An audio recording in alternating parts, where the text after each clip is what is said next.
혼자 없애 공부하고 생각하며 말씀에 애쓰다 공생의 배세일 최찬용입니다. 네, 오늘은 저희가 휴가주를 맞이해서 이렇게 제주도에 나와 있는데요. 휴가라서 참 많은 것들을 하고 싶지만 말씀을 포기할 수 없어서 이렇게 여러분 앞에 섰습니다. 네, 맞습니다. 저희가 수많은 일정을 뒤로 하고 내일 드디어 비행기를 타고 고국이라고 해야 될까요? 바로 서울로 돌아가는데요. 네네. 많은 일정들이 있었습니다. 네, 그렇죠. 많은 일들이 있었어요. 자, 저희만 알고 싶지 않습니다. 여러분에게 소개해 주고 싶습니다. 저희의 제주도 여행 함께 만나러 가보실까요? 네, 저희가 드디어 제주공항에 도착했는데요. 너무 기대되시죠? 네, 너무 기대되는 여행이 될 것 같습니다. 제주도 하면 해안도로인데 그러면 자동차를 먼저 빌리러 가볼까요? 가시죠. 잠깐만요. 제주도 하면은 오토바이죠. 에? 오토바이? 네. 아니, 꼭 오토바이로 타야 돼요? 그럼요. 얼른 가시죠. 빌리러 가시죠. 얼른. 아니, 그게 아니라 일단 빨리 오세요.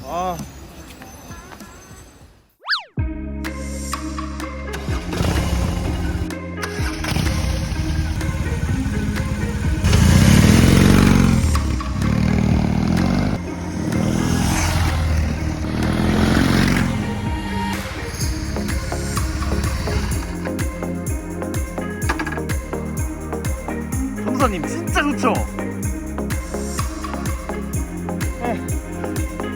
좋네요. 조무사님 진짜 좋죠? 네, 좋네요. 물이 안 흐르지만 좋네요.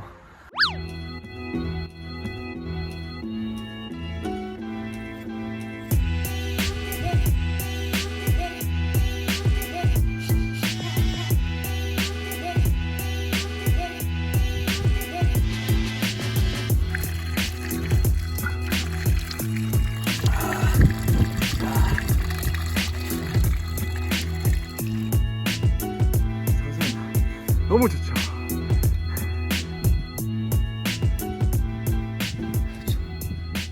좋아. 네, 제주도 여행 영상 보고 오셨는데요. 보기만 해도 즐거움이 느껴지시죠, 여러분? 네, 느껴지신다고요? 알겠습니다.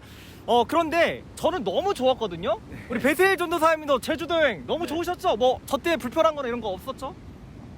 정말 좋았어요. 그런데 뭐 한 가지만 딱 뭐 예. 있으세요? 네, 한 가지만 딱 얘기를 하자면 네. 불편한 게 있다. 네, 뭐 전도사님께서 정말 저를 좋게 해주시려고 이렇게 해석했지만 뭐 사실 음식이라든지 또 저희가 자동차 운행할 때 음악이라든지 네. 이런 것들을 보면 사실 좀 제가 굳이 좋아하지 않는 음식과 음악 취향을 저에게 좀 강요하는 듯한 이러한 느낌을 좀 받았긴 했어요. 네. 저 말이 나온 김에 말을 하면 네네네. 사실 예.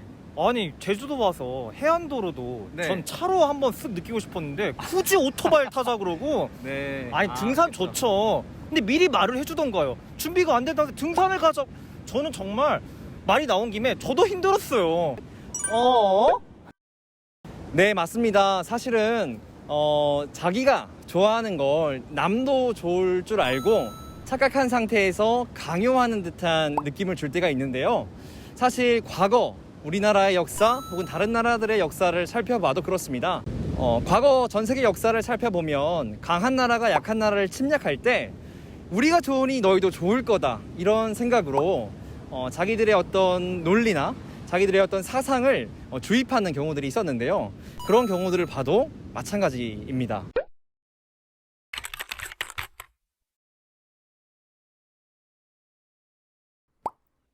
그러므로 너희는 무엇이든지 남에게 대접을 받고자 하는 대로 너희도 남을 대접하여라. 이것이 율법과 예언서의 본뜻이다. 이런 맥락에서 내가 대접받고 싶은 대로 남에게 대접해라 라는 오늘 말씀은 우리에게 오해를 불러일으킵니다.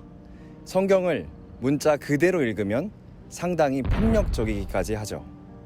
우리가 알던 예수님이 맞나? 라고 낯설게 느껴지기도 합니다. 그런데 과연 예수님께서 이런 의미로 말씀하신 걸까요? 오늘과 같은 말씀의 형식을 일컬어 황금률이라고 부릅니다.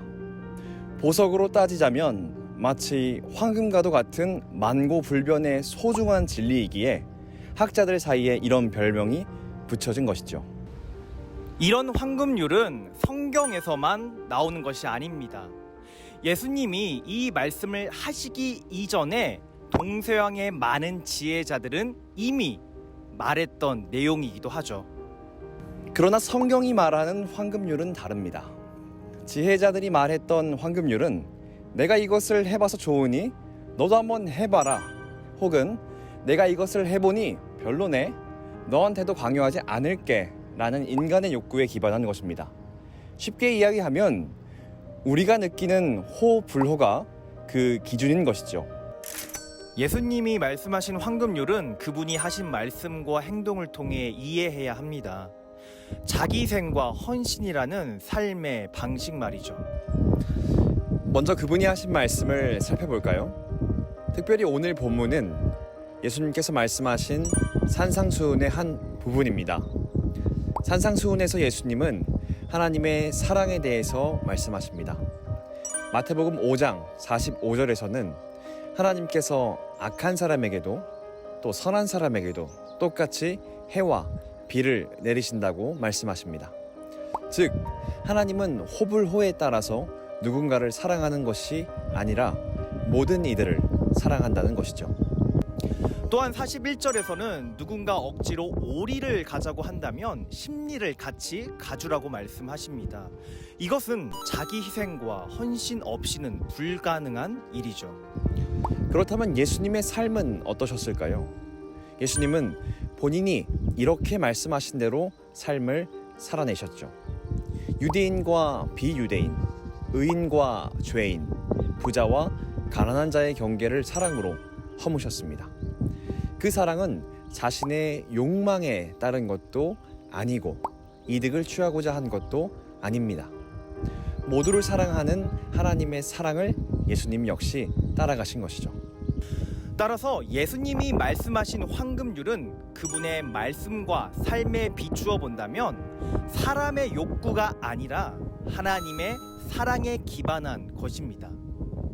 앞서 말했듯이 사람의 욕구는 서로 원하는 것이 다를 수가 있죠. 하지만 서로 다른 욕구를 가진 사람이라 할지라도 그 욕구의 교집합에는 사랑이 있습니다. 내 삶이 누군가에게 긍정받고 있는 그대로의 모습으로서의 사랑 말이죠. 그러므로 여기서 말하는 대접받고자 하는 것을 다른 말로 치환하면 사랑받고자 하는 것으로 이해하는 것이 옳습니다. 오늘 이야기를 토대로 말씀을 재해석해 본다면 사랑받고자 하는 대로 사랑을 돌려주라 라는 말씀이 될 것입니다. 우리 마지막 인사를 드려볼까요? 우리는 함께 살아가는 존재입니다.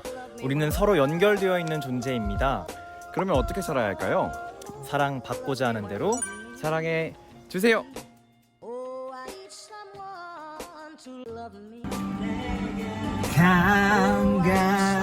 아멘. 전사님 찬양 드리니까 너무 좋죠. 아멘.